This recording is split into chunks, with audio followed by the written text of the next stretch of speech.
Bismillahirrahmanirrahim. Assalamualaikum warahmatullahi wabarakatuh.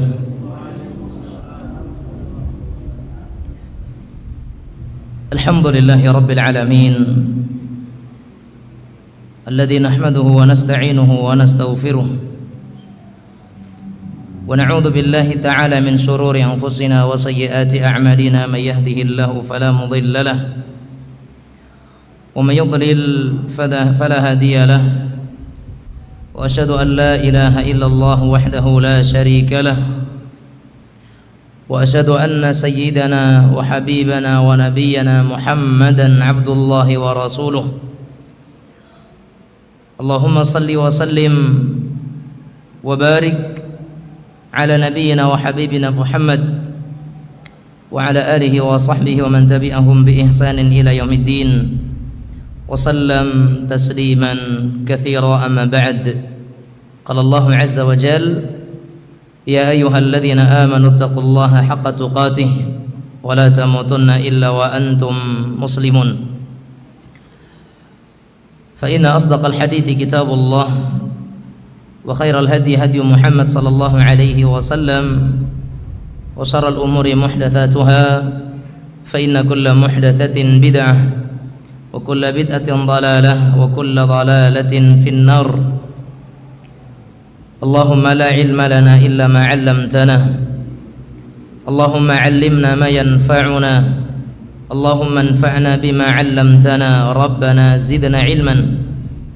اللهم لا سهل إلا ما جعلته سهلا وأنت تجعل الحزن إذا شئت سهلا. kaum muslimin, kaum muslimat, ikhwani wa akhwati al-musyahidun al-musyahidat, para pemirsa dan hadirin sekalian yang dirahmati oleh Allah tabaraka wa taala, puji syukur kita panjatkan kepada Allah subhanahu wa taala yang alhamdulillah pada kesempatan malam yang mulia ini Allah subhanahu wa taala kembali mempertemukan kita setelah pertemuan kita yang terakhir itu di dalam akhir Ramadan, malam yang ke-30 Ramadan, walhamdulillah.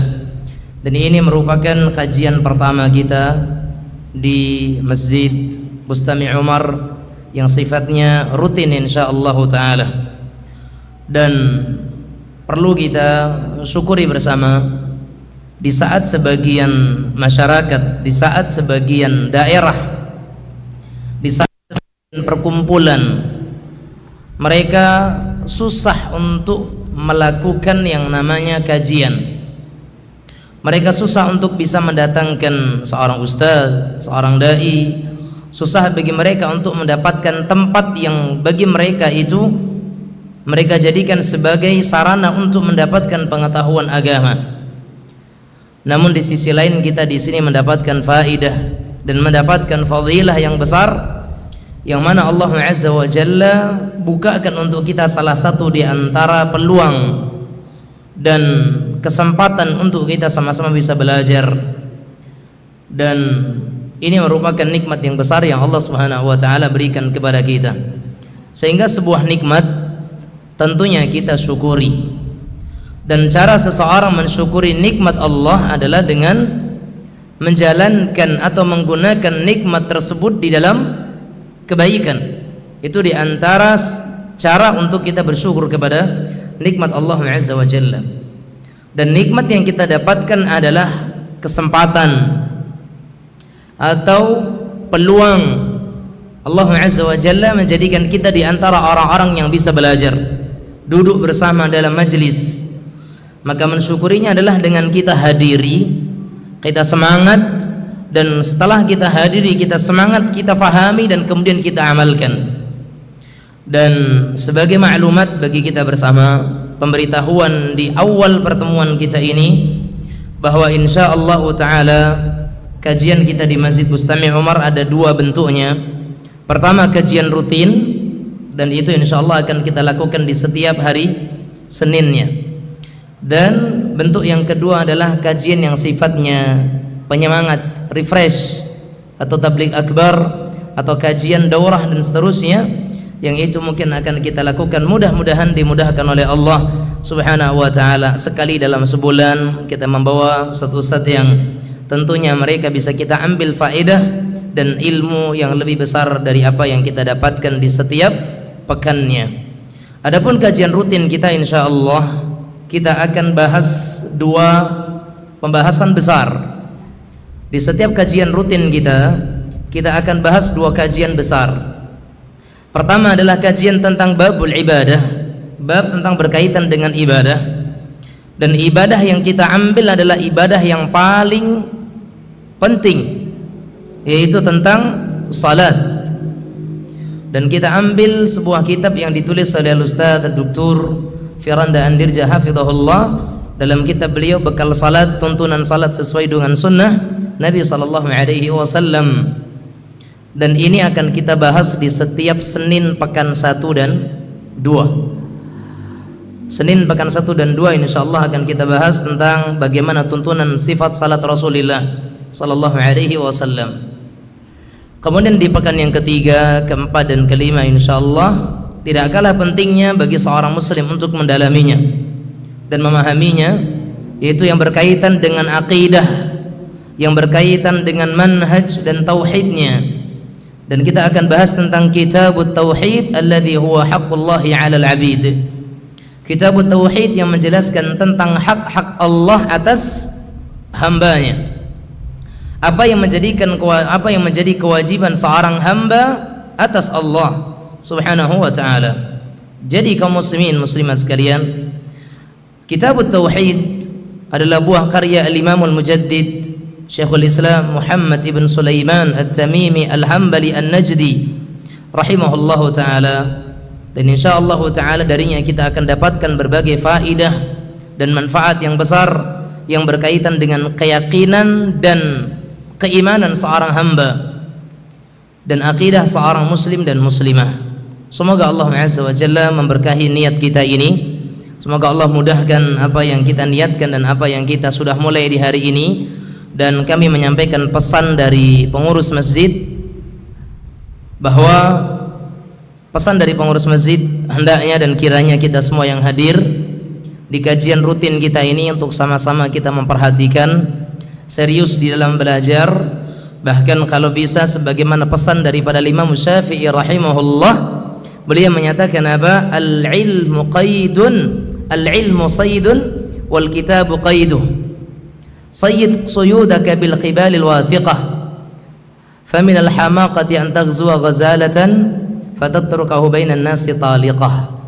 Kata Imam Syafi'i rahimahullah, ilmu itu ibarat hewan buruan, dan ikatan talinya adalah apa? Catatan, tulisan. Al-ilmu saydun, ilmu itu ibarat hewan buruan. Wal kitabatu sayduh, dan tulisan adalah tali pengikatnya. Ya qayyid suyudaka bil hibalil wathiqah, ikat hewan buruanmu itu dengan tali yang kokoh. Jazakumullah khairan. Kasih. Qayyid suyudaka bil hibalil wathiqah, kata beliau, ikat buruanmu itu dengan tali yang kokoh. Faminal hamaqah, karena termasuk di antara kebodohan. Ini kata Imam Syafi'i ya, bukan saya yang ngomong. Kata Imam Syafi'i, bagian daripada kebodohan, orang sudah dapat buruan kemudian gak diikat, apa yang terjadi?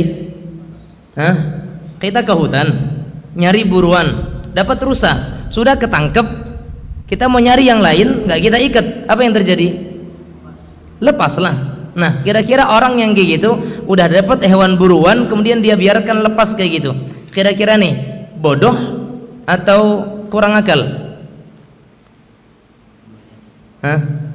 Bodoh atau kurang akal kira-kira nih? Kurang akal disebabkan karena kebodohan, atau bodoh disebabkan karena kurang akal? Qilahuma, keduanya. Dia bodoh karena kurang akalnya. Sehingga ma'asyiral muslimin muslimat rahimanillah wa iyyakum, di antara bentuk keseriusan seseorang di dalam belajar adanya catatan, pensil, pena dan lembaran kertas. Dan pihak pengurus memberikan motivasi kepada kita bahwa kajian kita ini karena rutin, dan insya Allah mudah-mudahan Allah mudahkan terus ke depannya, akan kita adakan evaluasi sekian bulan sekali. Akan kita lakukan evaluasi sekian bulan sekali, dan nanti pengurus akan menyediakan hadiah, entah beras 10 kilo, entah nanti telur 1 papan, entah minyak 2 liter, ya enggak? Atau bisa jadi bukunya nanti akan diberikan. Allahu ta'ala alam. Ini rahasia dari pengurus dan tentunya dengan Allah Azza wa Jalla. Tapi insya Allah kita yakin sama Allah, ketika Allah Subhanahu wa ta'ala memudahkan seorang hamba itu untuk memuliakan ilmu, maka ilmu akan memuliakannya. Setidaknya seseorang ketika dia memuliakan ilmu di dunia, Allah akan muliakan dia dengan ilmu di dunianya. Ini kata para ulama. Sehingga ma'asyiral muslimin, ya, pertemuan pertama kita maklumi, nggak ada yang bawa buku catatan, oke lah, kita maklumi. Pekan depan absen lah ya nak, yang nggak bawa buku catatan balik jemput pena, jemput buku, ya kan? Supaya apa? Supaya kita serius. Karena memang kita belajar ini butuh keseriusan. Ya, Ustadz udah nggak nampak Ustadz, kacamata dipakai. Ya, yang menjadi masalah bukan mampu dan tidak mampu, tapi mau dan tidak maunya. Kita lihat, dan saya di sebagian pengajian nih sedikit berbagi. Di sebagian daerah saya lihat ada jamaah, dia selalu bawa pena, tapi terkadang dia lupa bawa buku. Jamaah tahu apa yang dia lakukan? Di masjid kan biasanya ada karton kardus air minum ya. Dia izin sama pengurus, dia sobek itu bagian yang apa namanya itu penutupnya itu disobek. Kemudian dia jadikan sebagai apa? Bahan catatan. Dan itu saya lihat rutin. Setiap kali saya masuk di masjid tersebut, saya kajian, selalu dia membawa pena. Dia udah tua, umurnya sekitar 65 ke atas, ya, udah tua, tapi masih rajin menulis. Apa yang disampaikan Ustadz, faedahnya dia catat. Karena memang begitu para ulama dahulu di dalam belajar. Apalagi kita bukan sekelas Imam Syafi'i, dan juga tidak sekelas dengan keturunan-keturunannya atau teman-temannya atau orang yang sezaman dengannya, tapi kita sekelas dengan orang-orang bodoh di kalangan atau yang sezaman dengan Imam Syafi'i, bahkan mungkin rendah daripada mereka. Imam Syafi'i, beliau nggak perlu mencatat, karena beliau ketika mau menghafal lembaran bagian kanan, halaman kanan, ya, ketika beliau tidak menghafal bagian kanan, maka beliau haruskan untuk menutup bagian yang kiri. Kenapa? Karena kalau terlihat bagian kiri terlebih dahulu, yang kiri hafal duluan. Kita udah bolak-balik bagian kanan dari tadi ke atas bawah, atas bawah, atas bawah, nggak nyangkut-nyangkut, ya. Tapi begitulah kita, ma'asyiral muslimin muslimat rahimanillah wa ikum. Sehingga jika keadaan kita demikian, ikhwani wa akhwati fid din yang dirahmati oleh Allah Subhanahu wa taala, hendaknya kita sama-sama berusaha untuk bisa mengambil, ya, mengambil bagian daripada ilmu ini dengan kita sama-sama menjadikannya sebagai sebuah sarana untuk kita belajar, dan kita betul-betul maksimal di dalam belajar. Di antaranya adalah dengan kita mencatat apa yang disampaikan oleh seorang ustadz ataupun seorang muallim dan seterusnya, karena ini bagian daripada adab juga kita terhadap ilmu. Di antara adab terhadap ilmu, ma'asyiral muslimin, seseorang itu memuliakan ilmu, sehingga kata para ulama mengatakan apa? La yustata'ul ilmi atau la yustata'ul ilmu birahatil jasad. Ilmu itu tidak akan bisa diraih dan bisa didapatkan dengan badan yang berleha-leha, nggak bisa. Kalau anda dan kita lihat anak-anak kita yang mereka belajar sampai mereka bisa kemudian menghafal, mereka bisa mendapatkan ilmu. Para ustadz-ustadz kita yang mereka kita lihat bagaimana kredibilitas ilmu mereka, ayat-ayat dalam hafalan di kepala mereka, hadis-hadis mereka bisa sebutkan dengan lancarnya, membaca kitab begitu mudahnya, bukan tanpa usaha, bukan tanpa perjuangan. Mereka sedikit tidur, mereka sedikit main, mereka sedikit berfoya-foya, namun mereka banyak di dalam mentelaah buku-buku para ulama. Kita pun harus mengambil bagian daripada perjuangan ilmu tersebut, ya, supaya apa? Supaya kita menjadi orang-orang yang Allah Subhanahu wa taala mudahkan kita semua di dalam mendapatkan ilmu ini. Kaum muslimin muslimat sekalian yang dirahmati oleh Allah tabaraka wa taala. Babus salah atau tentang salat, ma'asyiral muslimin, ma'asyiral muslimat yang dirahmati oleh Allah tabaraka wa taala. Berbicara tentang salat, maka kita berbicara tentang suatu ibadah yang sangat-sangat agung. Ya, berbicara tentang salat, kita sedang berbicara tentang permasalahan yang agung. Karena memang salat ini merupakan hal yang dijadikan oleh Allah Azza wa Jalla sebagai pasaknya apa? Agama.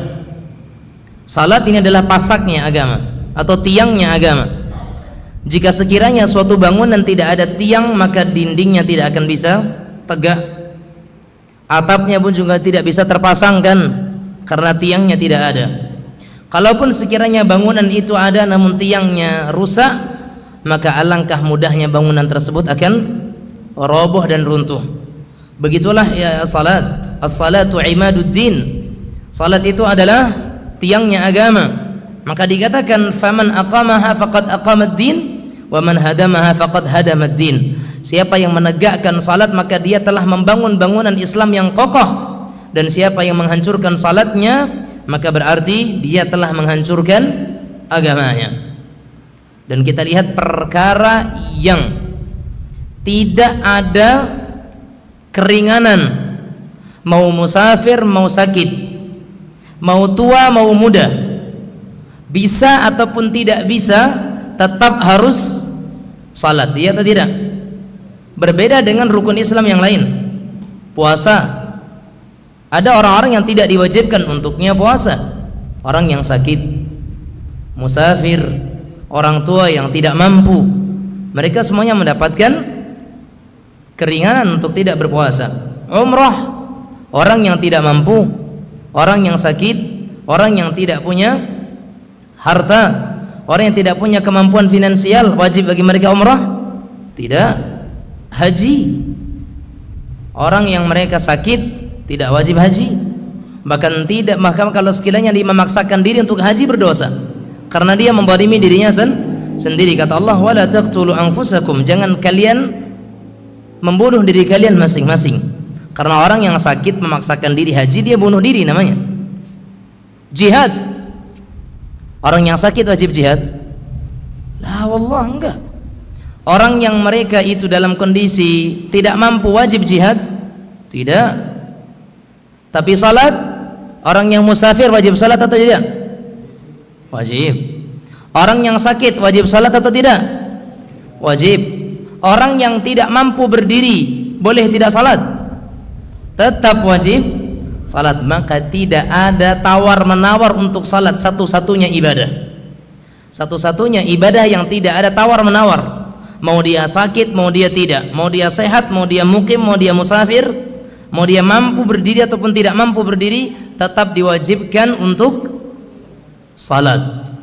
Ya, tetap diwajibkan untuk salat. Dan ingat, ibadah yang dijemput oleh Rasulullah sallallahu alaihi wasallam secara langsung dan tidak melalui perantara Jibril alaihi salam adalah ibadah salat. Menunjukkan akan agungnya perkara salat. Kalau sekiranya salat demi sedemikian agungnya, terus kita tidak mendirikan salat, atau kemudian kita meremehkan salat, kita meninggalkan salat, kita tidak memperhatikan perkara salat, na'udzubillah. Ma'asyarul muslimin, ma'asyarul muslimat yang dirahmati oleh Allah tabaraka wa ta'ala, orang-orang yang mereka itu mampu mendirikan salat, bisa menjaga salat, banyak sekali keutamaan yang disebutkan oleh Allah Azza wa Jalla dan juga yang disebutkan oleh Rasulullah sallallahu alaihi wasallam. Di antara hal yang disebutkan oleh Allah Subhanahu wa taala, di antara keutamaan salat, bahwa salat itu mencegah seseorang dari melakukan perbuatan keji dan munkar. Salat mencegah seseorang dari melakukan perbuatan keji dan munkar. Ini disebutkan oleh Allah Azza wa Jalla sebagaimana firman-Nya, inna salata tanha 'anil fahsya'i wal munkar. Sesungguhnya salat mencegah seseorang dari melakukan perbuatan keji dan munkar. Kalau kita kaitkan ma'asyarul muslimin sekalian, kenapa anak-anak muda sekarang mereka mudah terpapar penyakit melakukan perbuatan keji? Alasannya Karena mereka meninggalkan salat. Karena banyak di antara kalangan muda-mudi di zaman kita sekarang, mereka tidak peduli dengan yang namanya salat. Telinga mereka mendengar hayya 'alas salah, telinga mereka mendengar hayya 'alal falah, telinga mereka juga memperhatikan ketika mereka sedang sibuk dengan gamenya as-salatu khairum minan naum. Tapi hati mereka tidak tergerak untuk menghadiri seruan Allah. Hati mereka tidak tergerak untuk mendatangi masjid-masjid Allah Subhanahu wa ta'ala. Maka itu yang menjadikan mereka mudah melakukan kefahishahan, mudah melakukan kekejian, mudah melakukan kemungkaran, mudah melakukan dosa maksiat, karena mereka meninggalkan salat. Tidaklah seseorang mereka tidak melakukan salat dan mereka mudah meninggalkan salat, kecuali akan mudah pula mereka terjerumus dalam lubang maksiat. Tidaklah seseorang mereka meninggalkan salat yang telah diwajibkan oleh Allah kepadanya, kecuali Allah akan bukakan untuknya jerat-jerat dosa. Dan itu darbatul lazim, perkara yang sudah pasti akan terjadi. Karena tentu mafhum mukhalafahnya, pemahaman kebalik dari ayat yang kita sebutkan tadi, ketika salat mencegah seseorang dari perbuatan keji dan mungkar, berarti orang yang tidak salat maka dia akan orang yang tidak salat maka dia akan terjatuh dalam kekejian dan kemungkaran. Iya atau tidak? Iya atau tidak? Sepakat? Ya. Sekarang orang tua, kenapa orang tua terkadang, atau misalnya seorang suami lah, kenapa seorang suami kemudian dia melalaikan tanggung jawabnya kepada anak-anaknya? Pendidikannya tidak diperhatikan, anaknya dia acuhkan, anaknya kemana pun tidak dia arahkan dan sebagainya. Anak melakukan dosa pun dia acuh begitu saja. Dia lakukan itu kemungkaran terhadap keluarganya. Kenapa? Karena ini orang tua dia tidak peduli dengan Allah Azza wa Jalla. Kalau dengan Allah saja dia tidak peduli, bagaimana dengan selain Allah Azza wa Jalla? Kalau Allah yang ngasih kepadanya nikmat saja dia tidak peduli, terus bagaimana dengan orang yang darinya dia ngambil nikmat? Ya atau tidak? Anak kan dari kita dia mendapatkan nikmat yang diberikan oleh Allah kepada kita. Nah, sedangkan Allah yang darinya kita dapat nikmat saja kita durhakai, bagaimana dengan anak-anak kita? Makanya ikhwani wa akhwati kaum muslimin muslimat rahimanillah wa iyyakum, merupakan sebuah kemuliaan sebenarnya bagi saya dan semua kita yang hadir di saat Allah Azza wa Jalla pilihkan kita tema ini, tema perihal salat. Walaupun mungkin ada di antara kita yang pernah belajar tata cara salat Nabi SAW dari takbir sampai salam, mungkin ya. Dan kalau saya pribadi, ini buku bekal salat yang saya jadikan sebagai rujukan kita pembahasan ini tempat ketiga yang saya bahas buku ini.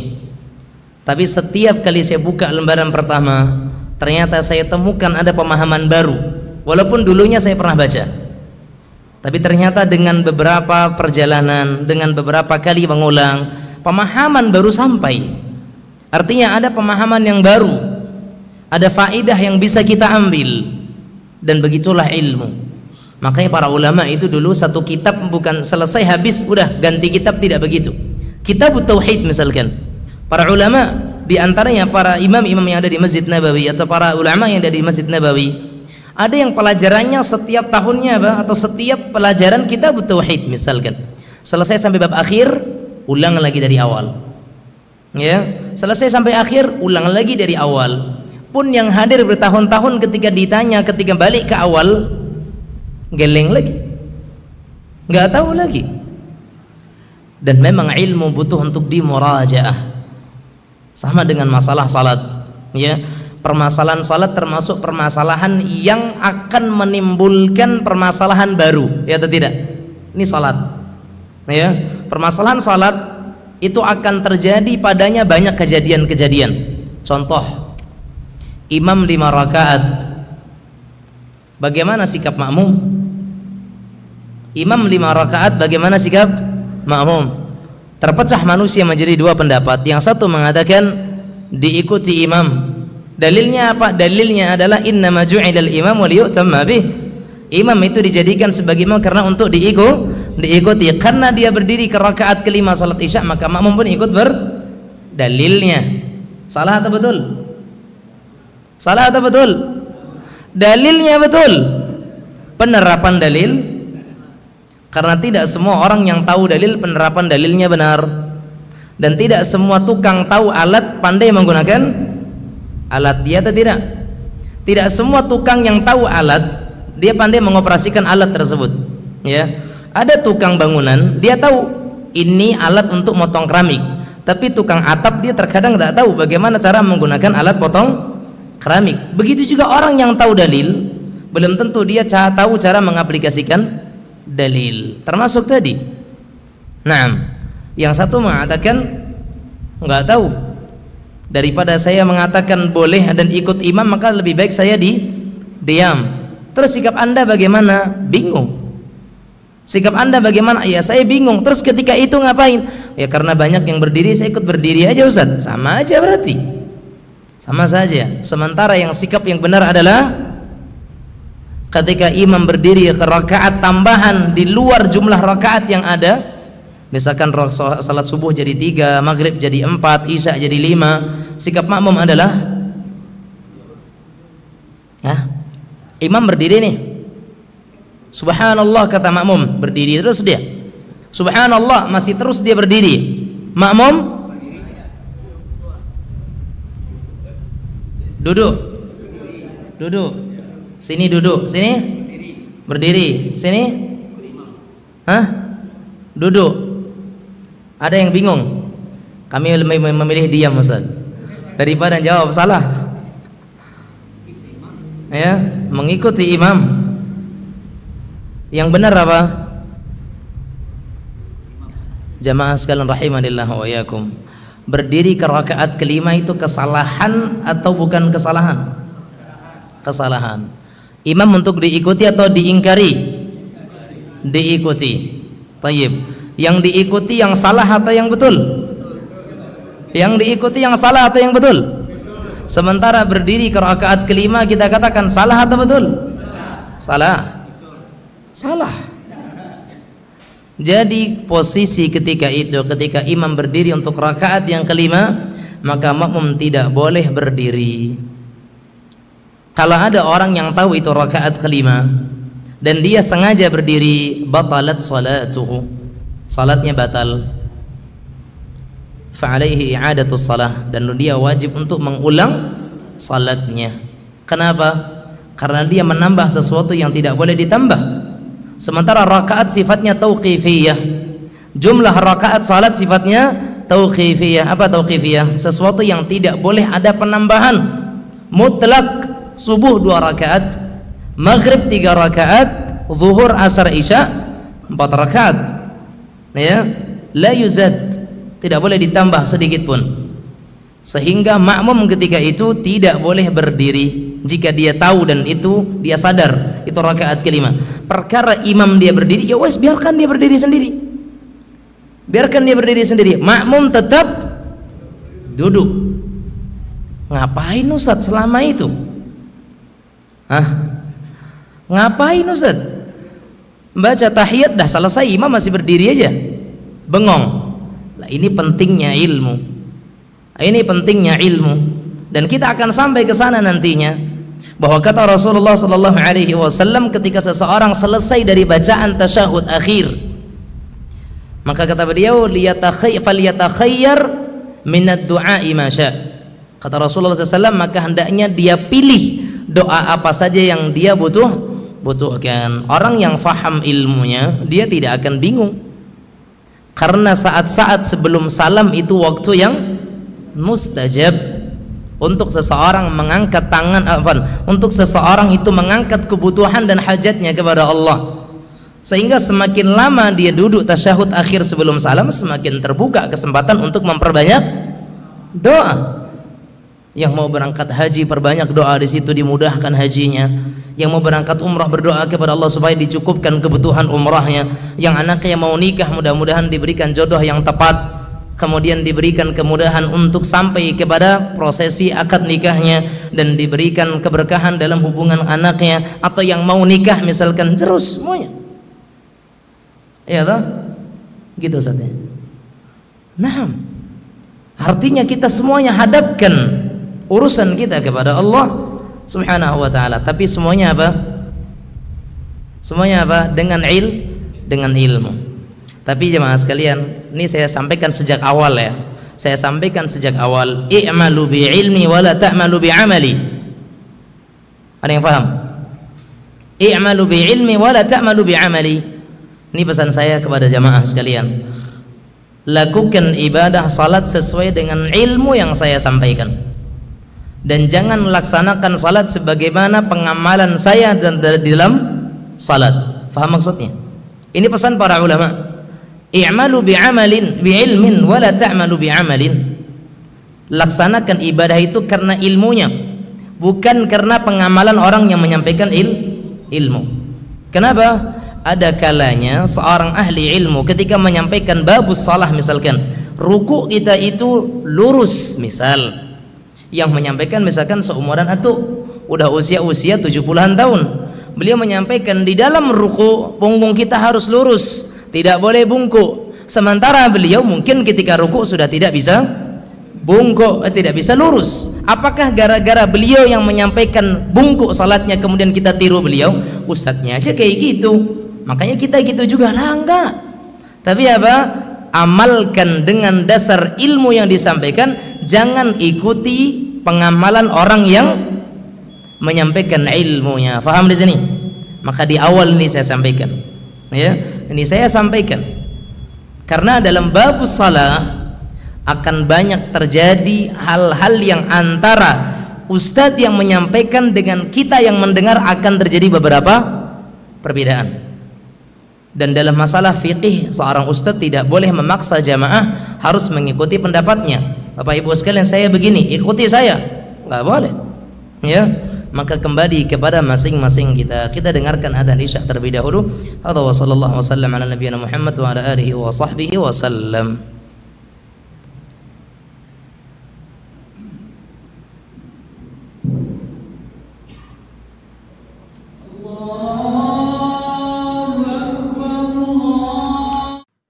Ya bunayya Muslim Store, siap menemani hijrahmu.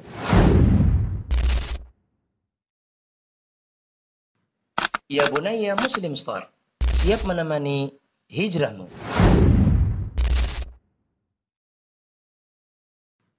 Ya bunayya Muslim Store, siap menemani hijrahmu.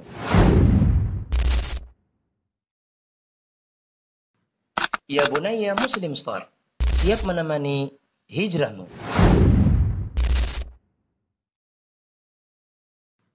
Ya bunayya Muslim Store, siap menemani hijrahmu.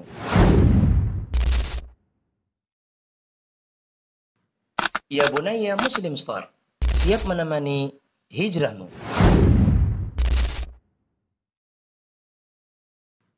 Ya bunayya Muslim Store, siap menemani hijrahmu.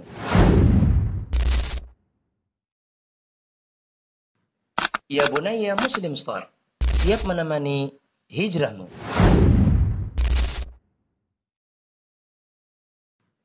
Ya bunayya Muslim Store, siap menemani hijrahmu. Ya bunayya Muslim Store, siap menemani hijrahmu.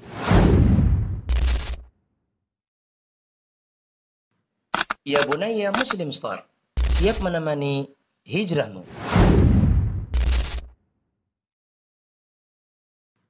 Ya bunayya Muslim Store, siap menemani hijrahmu.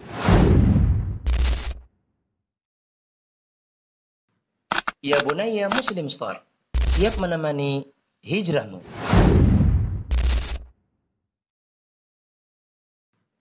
Ya bunayya Muslim Store, siap menemani hijrahmu.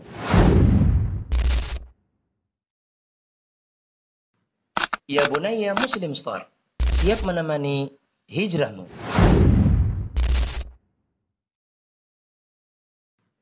Ya bunayya Muslim Store, siap menemani hijrahmu.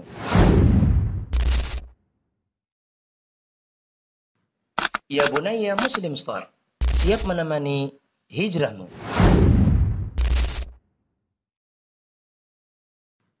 Ya Bunaya Muslim Store, siap menemani hijrahmu.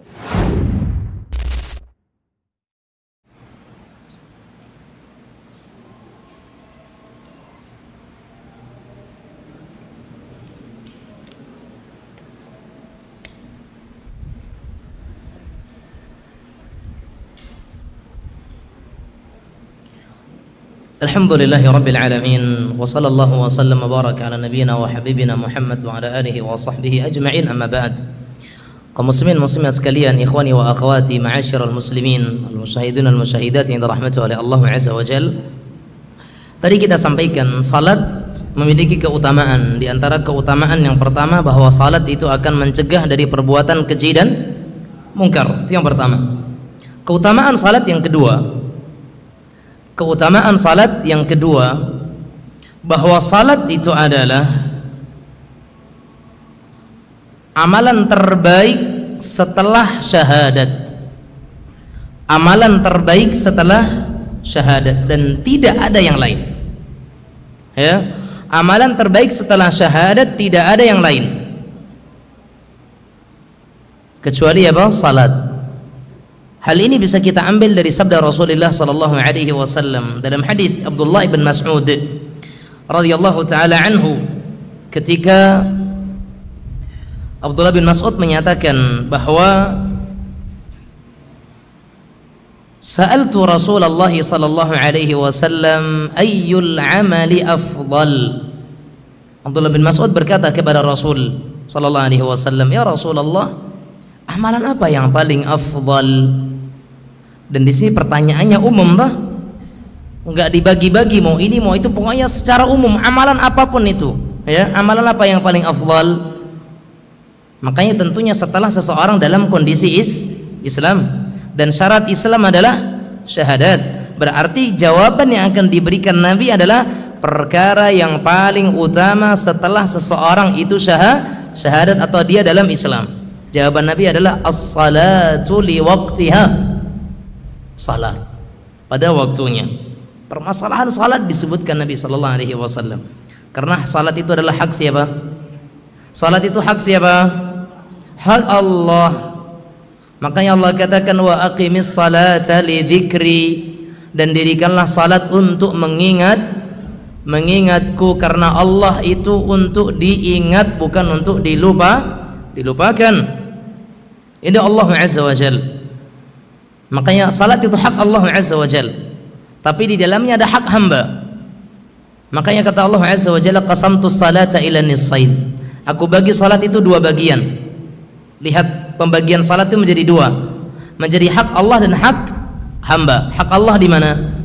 Alhamdulillahi rabbil alamin, arrahmanir rahim, maliki yaumiddin, iyyaka na'budu wa iyyaka nasta'in. 4 ayat pertama Al-Fatihah itu semuanya hak Allah. Ya atau tidak? Karena segala puji bagi Allah Rabb semesta alam, ya, yang menguasai hari, yang maha pengasih lagi maha penyayang, yang menguasai hari. Hanya kepadamu ya Allah kami menyembah, dan hanya kepadamu kami meminta pertolongan. 4 ayat pertama hak Allah. Ayat kelima, ihdinas siratal mustaqim, ini hak siapa? Hak hamba. Dia minta sama Allah petunjuk untuk jalan istiqamah. Istiqamah bagaimana? Istiqamah di atas jalan yang dulu Nabi dan orang-orang yang diberikan nikmat berada di atas jalan tersebut.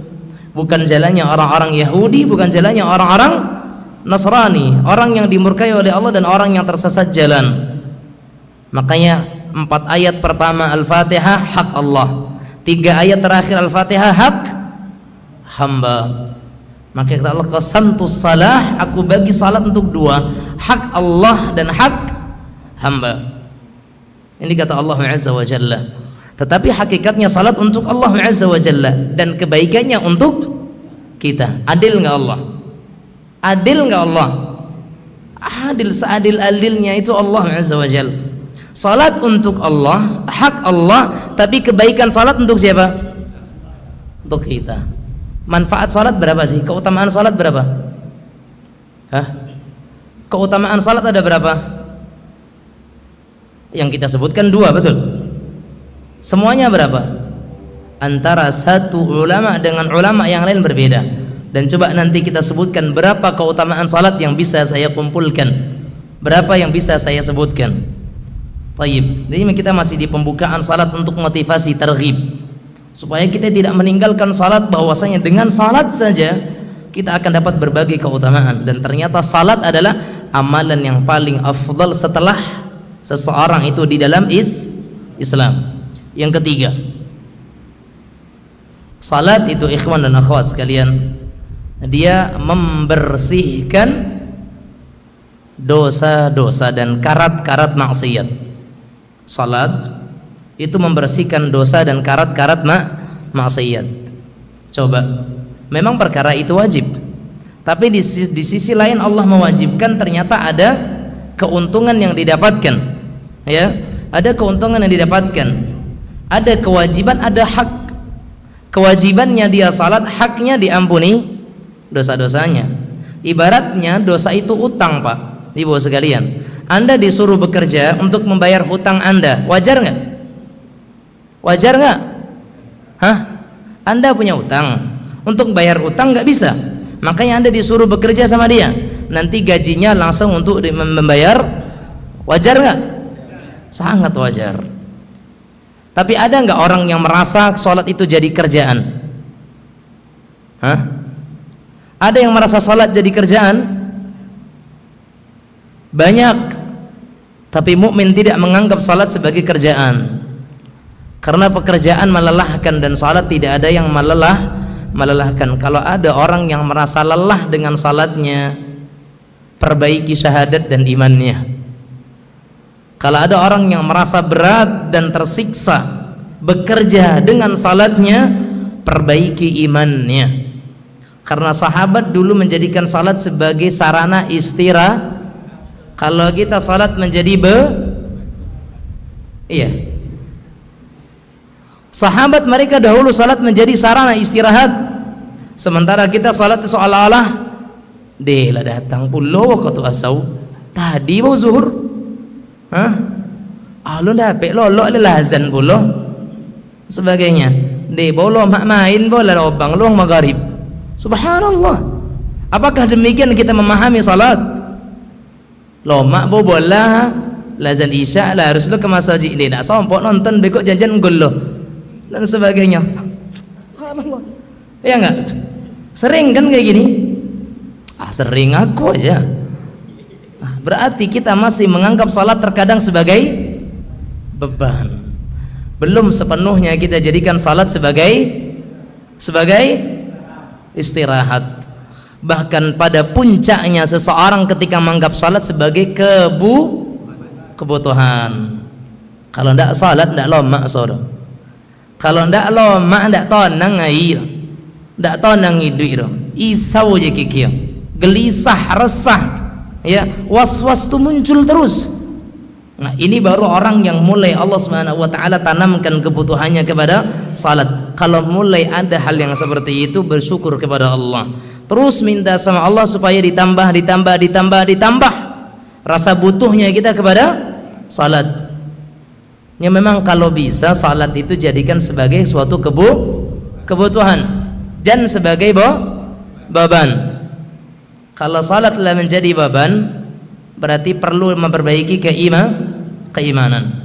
Kalau salat sudah bisa menjadi kebutuhan, maka minta sama Allah untuk dipertahankan dan ditambah keimanannya, dan sampai mudah-mudahan kita pada derajat seperti itu. Makanya Rasulullah SAW menyatakan salat itu sebagai istirahat, karena salat bagi beliau adalah kebutuhan, ya atau tidak? Istirahat itu butuh atau kebutuhan atau sekedar selingan? Hah? Istirahat kebutuhan atau selingan? Kebutuhan. Makanya perintah Rasul kepada Bilal untuk mengumandangkan adzan apa? Arihna bis salah.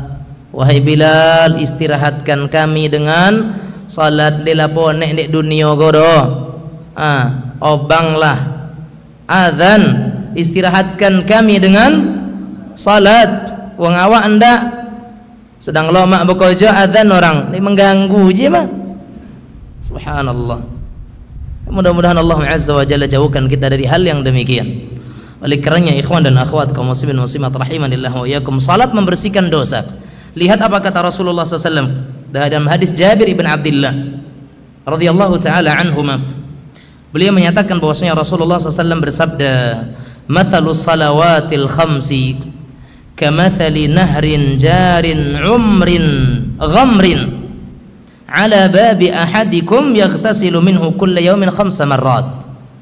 Kata Rasulullah SAW, perumpamaan salat 5 waktu. Berapa kali salat yang diwajibkan? 5. Dalam sajam. Sehari semalam toh. Dalam sehari semalam 5 nya.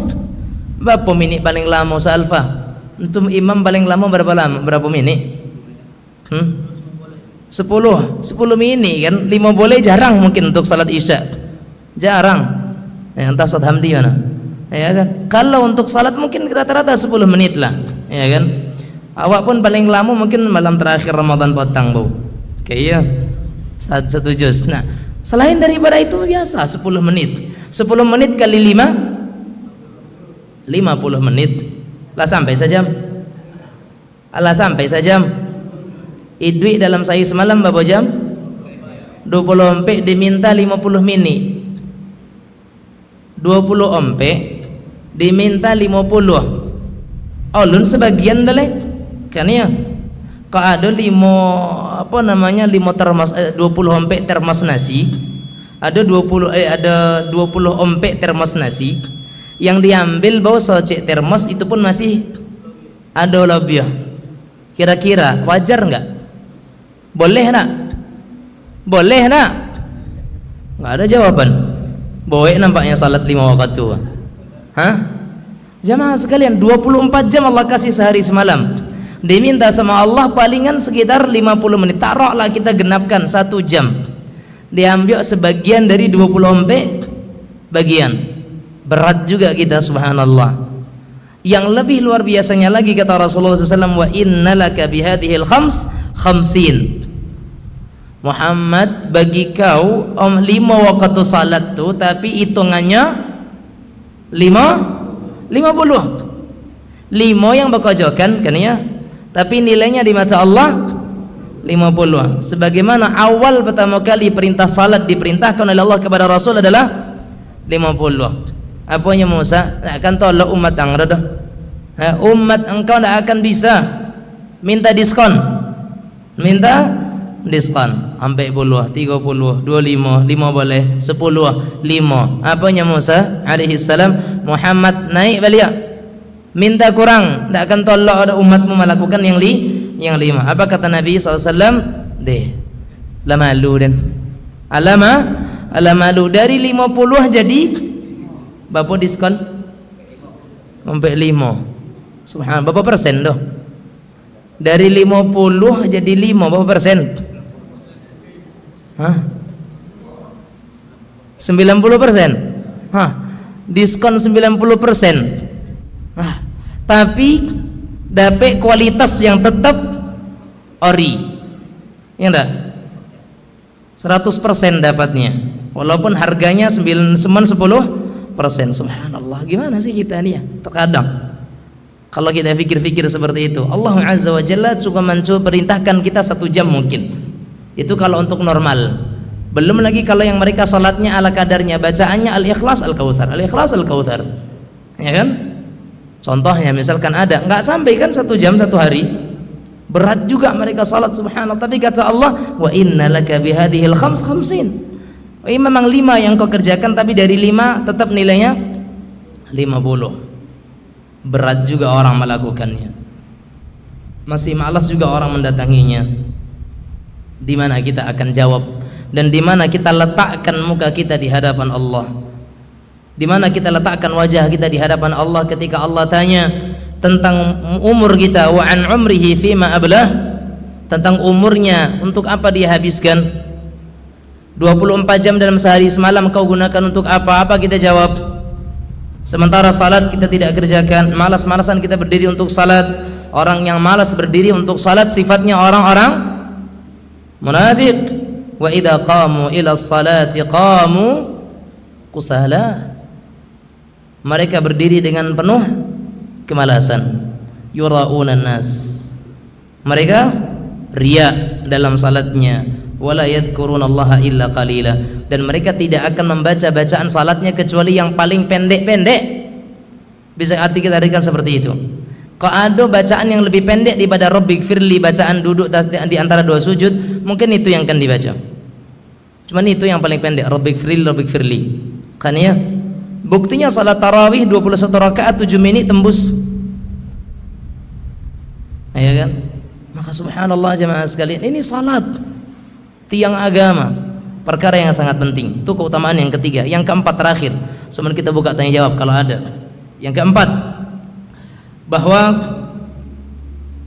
salat itu merupakan cahaya di dunia dan di akhirat.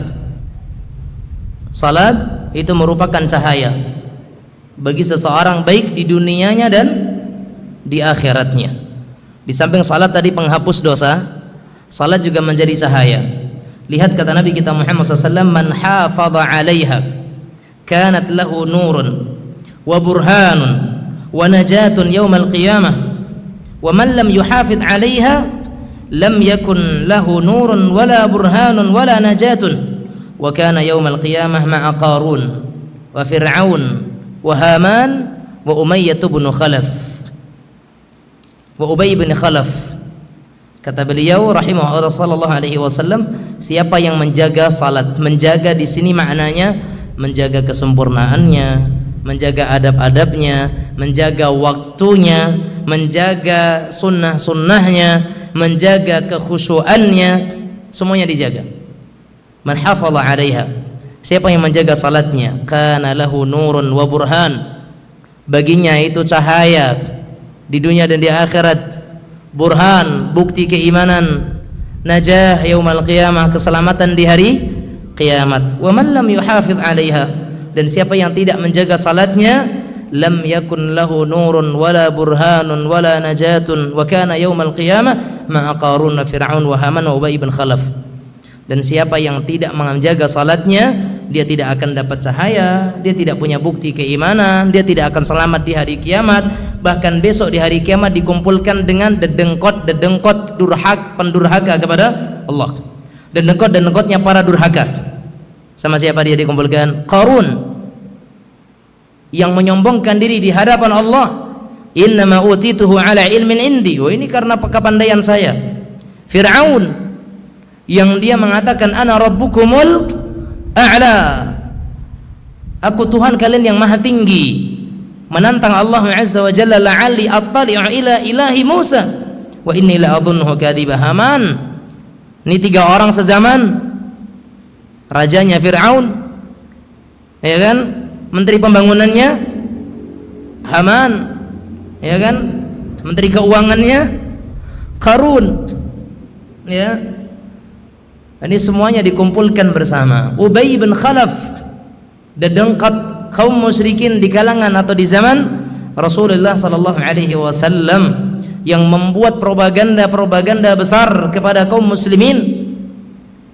Dan mereka akan dikumpulkan bersama dengan siapa? Orang-orang yang tidak menjaga salatnya. Di dunia kita disebutkan, kamu temannya si A ya, sementara si A preman, mau nggak? Hah? Kita dibilang oleh orang, kamu ini temannya bang itu ya, sementara kita tahu abang yang disebutkan namanya dia preman besar, semua dosa dikerjakan. Rela nggak kita dibilang temannya? Nggak suka kita. Sekarang kita dikatakan oleh Allah Azza wa Jalla yang tidak menjaga salat, dia kawannya Qarun, temannya Fir'aun, sahabatnya Haman, dan ternyata dia karibnya siapa? Ubay ibn Khalaf. Anteng-anteng saja ternyata banyak kaum muslimin yang rela ketika disebutkan dia temannya Fir'aun. Kawan Fir'aun sini, kira-kira gimana? Marah tidak? Tapi hakikatnya banyak yang setuju untuk menjadi kawan Fir'aun, na'udzubillah. Maka ini tadzkir pertama kita untuk mengulang dan kemudian memberikan semangat kita untuk bisa mengerjakan salat, karena salat sekali lagi perkara yang penting bagi kita. Dan salat adalah hal yang kemudian memang telah Allah subhanahu wa ta'ala syariatkan kepada nabi-nabi terdahulu sebelum Nabi kita Muhammad sallallahu alaihi wa ala alihi wasallam. Dan nantinya kita akan sebutkan tentang sejarah salat. Kita akan sebutkan bagaimana salatnya para nabi dan rasul sebelum Nabi Muhammad sallallahu alaihi wasallam, bagaimana salat mereka, apakah sama ataukah tidak, ya. Karena ada sejarah yang disebutkan para ulama tentang sejarah salat. Tapi hakikatnya salat itu menjadi syariat umat-umat sebelumnya, ya. Sebagaimana Isa alaihi salam ketika dia mengatakan qala inni abdullah ataniyal kitaba wa ja'alani nabiyya wa ja'alani mubarakan aina ma kuntu wa awsani bis salah waz zakah, ya kan? Salat dan zakat itu syariat nabi-nabi sebelumnya. Isa juga, Musa juga. Tapi bagaimana salat mereka, apakah sama dengan kita? Itu yang akan kita pelajari nanti ke depannya insyaallah taala. Wallahu taala a'lam bishawab. Ada pertanyaan? Silakan. Kembali dari masalah imam lupa. Saya pernah dengar pengajian kemarin lupa. Dan pernah Rasulullah sudah selesai sampai di pintu, lalu sahabat menegurnya, Rasulullah 3 rakaat sebelum bawa dalam mulai 10 rakaat. Yang kedua, kenapa ada doa kalau kita lupa? Apakah ada? Kan ada doa kalau kita lupa kan nanti sampai misalnya 4 rakaat asar ditambah 5 rakaat. Karena lupa kan nanti ada sujud sahwinya. Artinya apa bacaan sujud sahwi? Bukan. Karena ada doanya karena lupa. Kan untuk lupa baca ulang kan enggak dibaca doa sahwi itu. Kaum muslimin muslimat rahimanillah wa iyyakum. Terkait dengan riwayat yang dikatakan bahwasanya Rasulullah pernah lupa, betul. Bahkan bukan hanya satu riwayat. Nabi pernah salat zuhur sampai 5 rakaat. Dikatakan oleh para sahabat, "Ya Rasulullah, apakah memang sudah berubah ataukah karena engkau lupa? Apakah ada perubahan syariat ataukah engkau karena lupa?" Nabi mengatakan tidak ada perubahan syariat. Sesungguhnya engkau salat zuhur 5 rakaat. Nabi katakan, "Apakah orang ini betul? Apakah memang kita tadi salat 5 rakaat?" Sahabat menyatakan, "Betul wahai Rasulullah, salat 5 rakaat." Maka beliau mengajak sahabat untuk sujud sahwi setelah itu dan ditutup dengan salam. Demikian juga ketika beliau pernah terkurangnya rakaatnya, maka Nabi Muhammad SAW pernah lupa, dan lupanya Rasulullah SAW itu juga Allah ingin membuktikan bahwasanya Rasulullah SAW adalah manusia biasa, ya, bukan dari malakun muqarrab, ya, bukan dari golongan malaikat yang didekatkan oleh Allah Azza wa Jalla, tapi dia seorang manusia biasa. Innama ana basyarun mithlukum yuha ilayya. Saya ini cuma manusia biasa sebagaimana kalian. Bedanya cuma satu. Kalian manusia tidak diwahyukan, saya manusia biasa yang mendapatkan wahyu, itu saja. Enggak ada beda selain itu, kata Rasulullah. Makanya lupanya Nabi sampai 5 rakaat ketika salat zuhur ketika itu semuanya menunjukkan bahwasanya Nabi manusia biasa, ya. Dan riwayatnya ada beberapa memang, ya. Dan memang Nabi Muhammad SAW lupa. Sehingga kalau ada imam lupa, wajar atau salah? Wajar. Makanya kalau anda imam lupa, jangan sampai tapahapo imam cakoma katanya. Tapahapo imam dibuat ada salat asau 5 rakaat. Ndak pandai jadi imam jangan jadi. Itu contoh itu karena sahabat Nabi. Tapahapo Rasulullah zuhur 5 rakaat mah. Ndak pandai jadi imam jangan jadi. Ya atau tidak? Maklum, buktinya dek 5 rakaat apa ndak ditegur. Kalau iya makmum tadi obey 5 rakaat tegur, so dia inyo ndak menegur karena memang inyo pun ndak sadar bahasa 5. Jadi sebenarnya seboleh 2 boleh, yang seboleh imam, yang 2 boleh parah makmum. Ndak apa parah makmum, imam bebannya boleh, makmum cek mikui aja. Harusnya lebih khusyuk makmum dibandingkan imam. Lah ikon ndak imam lupa makmum makin ya subhanallah. Jadi ketika imam lupa wajar, ingatkan. Kalaupun imam sudah lupa, sudah diingatkan, ternyata enggak juga sujud sahwi, ingatkan lagi. Mam, tadi kita salah salat belum sujud sahwi, kerjakan setelah itu, enggak apa-apa. Ya kan? Memang kita sesama muslim saling mengingatkan, saling melengkapi. Ya kan? Dan tidak mengapa hal itu dilaksanakan. Yang salah itu adalah imam salah tidak diingatkan, kemudian salahnya diperbincang. Ini yang salah. Imam salah diingatkan, nggak paham ditanyakan. Ini sifat seorang mukmin. Salah diingatkan, tidak paham ditanyakan. Jangan semuanya diperbincangkan. Sedikit-sedikit dibincangkan imam tuh cendu itu dia nyor. Subhanallah. Cendu itu dia memang cendu itunya enggak akan berubahnya. Cuman jamaah sekalian ditanyakan, kenapa tadi seperti ini, kenapa tadi seperti itu, supaya ada kejelasan dan tidak ada syak suudzon kepada sesama muslim. Adapun kemudian adakah bacaan ataupun apakah ada doa yang kemudian ketika seseorang terlupa dari salatnya, kemudian apakah ada kaitannya dengan doa khusus, wallahu taala alam. Dari sejauh buku-buku fikih tentang salat terutama yang kita temukan, tidak didapatkan adanya riwayat khusus dari Nabi sallallahu alaihi wasallam, baik itu doa sujud sahwinya ataupun doa untuk mengatasi lupa. Tidak ada doa khusus. Ya, tidak ada doa khusus. Baik doa sujud sahwinya ataupun doa untuk mengatasi lupanya, tidak ada. Makanya ketika Nabi Musa alaihi salam lupa, maka jawabannya adalah apa? Wa ma ansanihu illa syaitanu an adzkurah. Kata Nabi Musa, dan tidaklah yang menjadikan aku lupa itu kecuali siapa? Syaitan yang membuat aku tidak bisa mengingatnya. Karena memang yang menjadikan kita lupa siapa? Dan salat kita itu kalau kita paham, sisi kanan kiri kita itu kalau sempat ada celah dalam salat, itu yang membuat kita itu akan sering digoda oleh syaitan. Makanya kata Rasulullah SAW, hadhu bainal manakib wal aqdam, pertemukan antara pundak kita dengan pundak kawan, tumit kita dengan tumit kawan, supaya apa? Tidak ada celah untuk syaitan. Wala tada furjatan lisyaitan, dan jangan kalian tinggalkan celah untuk syaitan. Makanya dirapatkan. Namanya rapat itu menempel. Ya, kalau tidak menempel namanya jarang, renggang. Tapi kalau rapat itu nempel, bahasa Inggrisnya loko. Batawi. Ayo. Nah, artinya nempel. Lah kaki kita dengan kaki teman, lah tumit kita dengan tumit teman. Nah, kata Nabi Muhammad SAW, dalam salat itu ada syaitan dinamakan dengan khinzab. Syaitan khinzab, sebagian penyebutan khinzib. Ada kulihal mukhinzab, ejaannya sama. Kha nun zab ba. Ya, mukhinzib sama saja. Tapi itulah dia syaitan salat. Sama dengan wudu juga ada syaitannya khusus. Karena memang mereka sudah diberikan ada tugas masing-masing. Ini bagian ini bagian itu, ini bagian ini, bagian itu. Nanti ada kesempatan reuni untuk menyampaikan hasil dari tugas masing-masing. Begitu. Syaitan. Ya.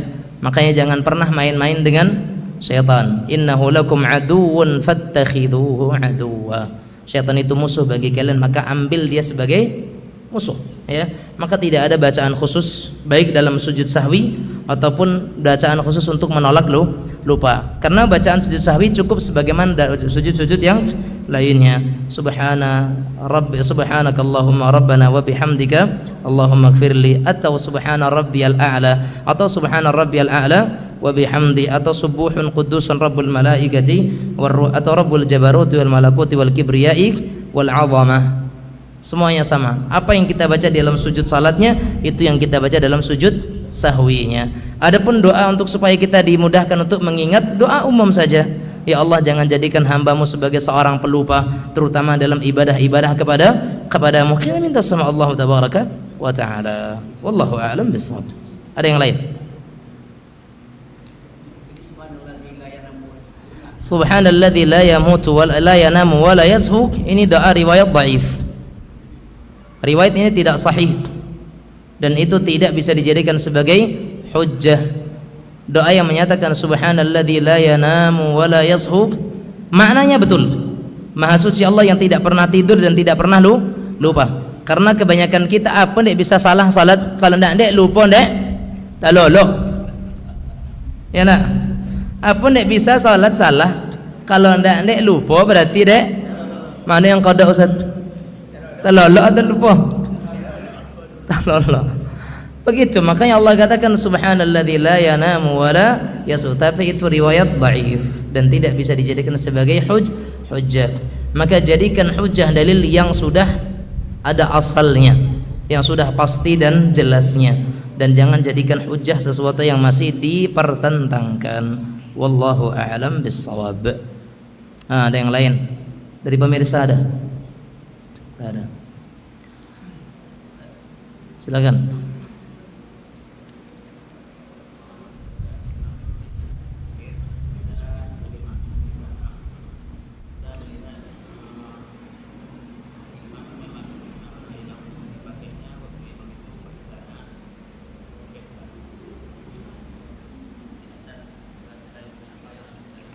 Di atas paha. Pertanyaan bagus dan mudah-mudahan tidak terjadi. Cukup sekali itu saja. Dan jangan disengajakan pula memakai sesuatu pakaian yang bolong. Makanya kita dikatakan oleh Allah Azza wa Jalla, ya bani Adam khudhu zinatakum inda kulli masjidin. Wahai anak Adam, ambillah zinah kalian. Zinah itu apa artinya? Perhiasan, pakaian yang baik. Baju yang sudah bolong-bolong ya pisahkanlah. Ini baju bukan untuk salat, ini mungkin baju untuk menyangkul, manen lah, atau mungkin jemput duit, tak apalah kan. Salat janganlah pakai yang tombok-tombok tadi, ya kan. Tapi misalkan pertanyaannya adalah ketika seseorang salat ternyata imam menggunakan celana atau sesuatu yang bolong sehingga menampakkan auratnya, bagaimana sikap makmum? Kata para ulama di sini ada dua sikap yang bisa kita berikan. Pertama, memberikan aba-aba kepada imam selagi kita belum takbir. Selagi kita belum takbir, kita masih bisa berbicara, ya. Ghatti auratak, ya. Imam ghatti auratak, wahai imam tutupi auratmu. Atau ada yang bolong di bagian belakang celanamu, bisa, ya.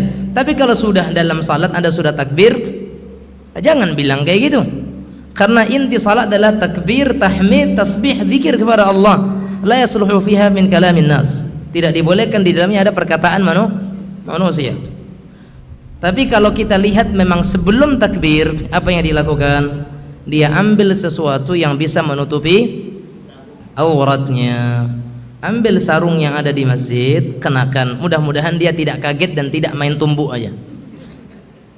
Khawatirnya dia nanti kaget. Wah, tentu kita kasih aba-aba. Sambil begitu kita, maaf Pak Imam, auratnya di belakang terbuka. Insya Allah dia paham. Ya, sebelum Anda melakukan itu sampaikan ke imamnya. Asal imam jangan mengatakan iyo, makasih ye. Nah, jangan. Kalau mengatakan iya makasih, udah habislah salatnya. Pak Imam, auratnya terbuka, saya tutup. Wah, makasih ya. Ya nggak boleh. Ya, setidaknya udah dia, kita yang melihat, tutupi semampu kita. Jangan dibiarkan. Bagaimana kalau kita taunya setelah salat, Ustaz? Ya atau tidak? Rakaat pertama tadi masih ngantuk, Ustaz. Rakaat kedua nih Allah mak bacaan imam, jago kami, Ustaz. Pas di rakaat kedua tadilah baru sadar kalau ternyata pakaian imam terbuka auratnya. Bagaimana yang Anda lakukan? Bagaimana yang dilakukan? Ya, jemaah sekalian.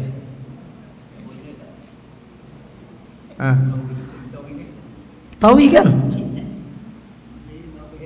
Kemungkaran. Ya, kemungkaran. Auratnya terbuka. Imam,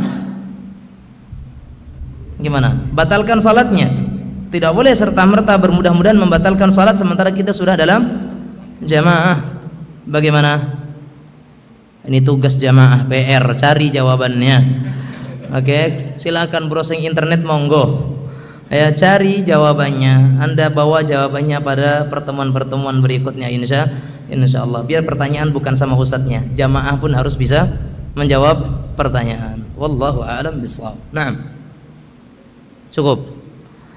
Ya, sebelum saya tutup, saya ulang kembali pesan pengurus tadi.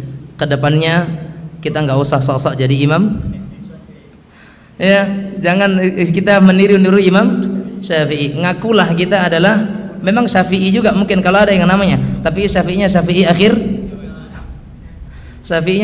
zaman. Ya, kita bukan Imam Syafi'i Muhammad ibn Idris Asy-Syafi'i. Ya, kemanapun kita mengaji, kertas dan catatan. Ya, kertas, catatan, pena. Ya, kalaupun ada yang mengatakan udah ada handphone Ustaz, ya udah gunakan handphonenya untuk mencatat, kan begitu. Gunakan handphonenya mencatat. Ya, artinya setidaknya seperti itu. Kalaupun tidak pena dengan kertas, maka gunakan ini, manfaatkan. Setiap kali ada poin-poin penting, ketik. Poin penting, ketik. Ya, makanya jangan sampai di dalam saat kita mengaji masih sempat handphone kita pegang main game. Jangan sampai. Ya, wallahu a'lam bishawab. Mudah-mudahan. Masya Allah, Abah Haji, insya Allah beliau menyediakan buku satu kadi, penanya juga, langsung penanya. Buru-buru tuh 20 orang nyerbu ke beliau. Mudah-mudahan sampai 40 orang, nggak apa-apa kan, bersedia juga tuh ya, bersedia kan. Coba gimana lagi? Fabi ayyi ala'i rabbikuma tukadziban. Nikmat mana lagi yang akan kita dustakan? Ngaji gratis, buku pena minum gratis, pahala melimpah insya Allah. Masya Allah, mudah-mudahan Allah berkahi pertemuan kita. Wa sallallahu wasallam ala nabiyina Muhammad wa ala alihi wa sahbihi wasallam. Alhamdulillahirabbil alamin. Pertemuan pekan depan karena sudah Senin ketiga, berarti kita sudah belajar kitab tauhid. Wallahu alam. Wabillahi taufik. Wassalamualaikum warahmatullahi wabarakatuh.